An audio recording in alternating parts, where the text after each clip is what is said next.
ഏവർക്കും ഭൂലോകം ന്യൂസിലേക്ക് സ്വാഗതം. ആർട്ടിക് പ്രദേശത്തെ ഐസിൽ 48,500 വർഷമായി പുതഞ്ഞുകിടക്കുന്ന സോംബി വൈറസുകൾ മനുഷ്യരാശിക്ക് ഭീഷണിയാകുമെന്ന് മാസങ്ങൾക്ക് മുന്നേ ഗവേഷകർ താക്കീത് നൽകിയിരുന്നു. ചിലപ്പോൾ ഇത് പുതിയ പകർച്ചവ്യാധിയുടെ വ്യാപനത്തിന് കാരണമാകും എന്നാണ് താക്കീത് നൽകിയത്. ഗവേഷകർ ഇതിനെ വിളിക്കുന്നത് ആർട്ടിക് സോംബി വൈറസ് എന്നാണ്. എന്താണ് സോംബി വൈറസ് എന്ന് ഒരുപക്ഷെ നിങ്ങളിൽ പലർക്കും സംശയമുണ്ടായേക്കാം. നമ്മൾ ഹോളിവുഡ് സിനിമകളിൽ മാത്രം കണ്ടു പരിചയമുള്ള ഒരു സങ്കല്പമാണ് സോംബി. സോംബി എന്ന ഇതിവൃത്തത്തെ ആസ്പദമാക്കി വിവിധ ഭാഷകളിലായി നിരവധി പുസ്തകങ്ങളും ചലച്ചിത്രങ്ങളും പുറത്തു വന്നിട്ടുണ്ട്. എ ട്രെയിൻ ടു ബുസാൻ എന്ന കൊറിയൻ ചിത്രമൊക്കെ അത്തരത്തിൽ ലോകശ്രദ്ധ നേടിയ ചിത്രങ്ങളാണ്. ഹൈത്യൻ ഐതിഹ്യമനുസരിച്ച് മന്ത്രതന്ത്രങ്ങളാൽ ജീവൻ വയ്ക്കപ്പെട്ട ശവമാണ് സോംബി. 1929 പ്രസിദ്ധീകരിച്ച വില്യം സീബ്രൂക്കിൻ്റെ മാജിക് ഐലൻഡ് എന്ന കൃതിയാണ് അമേരിക്കയിൽ സോംബി സാഹിത്യത്തിന് തുടക്കം കുറിച്ചത്. ജോർജ് എ റൊമറോവിൻ്റെ night of the living dead ചലച്ചിത്ര പരമ്പരകൾ ലോകത്താകമാനം വൻ വിജയം നേടി. സോംബികൾ എന്നത് യാഥാർത്ഥ്യമാണോ എന്ന് പോലും ഇതുവരെ സ്ഥിരീകരിക്കാൻ സാധിച്ചിട്ടില്ല. സോംബി എന്ന പ്രയോഗം പക്ഷേ പലർക്കും പരിചിതമായിരിക്കും. മരിച്ചതിന് ശേഷം വീണ്ടും ജീവനോടെ അവതരിക്കുന്നത് എന്നൊക്കെ ഇതിനെ പരിഭാഷപ്പെടുത്താം. പ്രേതം പോലെ മനുഷ്യരെ അങ്ങേയറ്റം ഭയപ്പെടുത്തുന്നത് എന്നർത്ഥം. എന്നാൽ ഈ സോംബി എന്ന പദം എന്തിനാണ് വൈറസുകളെ വിശേഷിപ്പിക്കാൻ ഉപയോഗിക്കുന്നത് എന്ന സംശയം സ്വാഭാവികമായും പലർക്കും തോന്നാം. അതായത് ഇവ നേരത്തെ ഇല്ലാതായിപ്പോയ വൈറസുകളാണ്. കാലങ്ങൾക്ക് ശേഷം അവ തിരിച്ചു വരുന്നു. അക്ഷരാർത്ഥത്തിൽ ഇതിനെ സോംബി എന്ന് തന്നെയല്ലേ നമ്മൾ വിശേഷിപ്പിക്കേണ്ടത്. ആർട്ടിക് മേഖലകളിൽ കനത്ത മഞ്ഞിൽ മൂടി മണ്ണും സസ്യങ്ങളും ജീവജാലങ്ങളും തണുത്തുറയുന്ന പ്രതിഭാസമുണ്ട്. ഇങ്ങനെ കാലങ്ങൾക്ക് മുമ്പേ തണുത്തുറഞ്ഞു പോയ വൈറസുകളാണവ.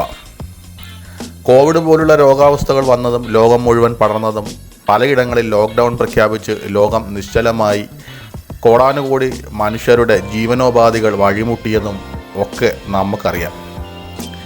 അഥവാ ഈ വൈറസ് പ്രശ്നമുണ്ടാക്കിയാൽ ആർട്ടിക് മേഖലയിലുള്ള മനുഷ്യരെയാകും ചിലപ്പോൾ ഏറ്റവും കൂടുതൽ ബാധിക്കുക.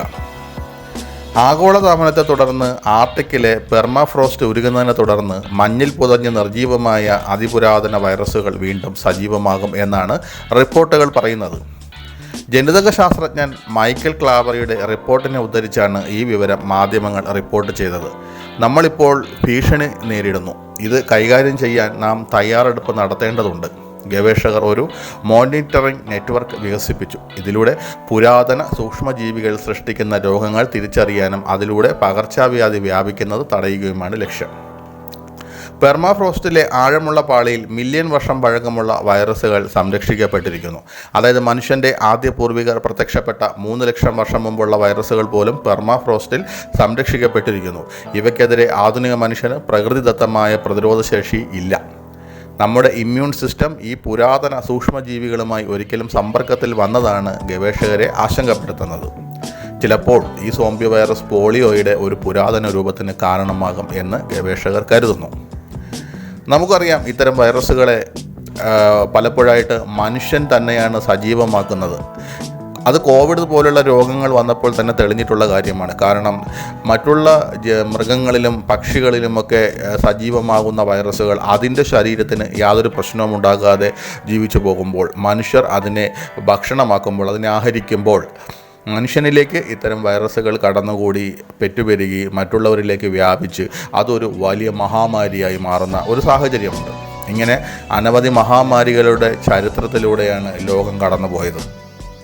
അത്തരത്തിൽ എവിടെയെങ്കിലുമൊക്കെ ഉറങ്ങിക്കിടക്കുന്ന വൈറസുകളെ മനുഷ്യൻ്റെ കൈകടത്തലുകൾ കൊണ്ട്, മനുഷ്യൻ്റെ ആധുനിക ജീവിത സംവിധാനങ്ങൾ കൊണ്ട് സജീവമാക്കിയാൽ ഒരുപക്ഷെ അത് സോംബി പോലെ ലോകത്ത് പടർന്നു പിടിക്കുന്ന മറ്റ് പകർച്ചവ്യാധികൾക്കും മഹാമാരികൾക്കും കാരണമായേക്കാം എന്ന് തന്നെയാണ് ഗവേഷകർ ലോക സമൂഹത്തിന് മുന്നറിയിപ്പ് നൽകുന്നത്.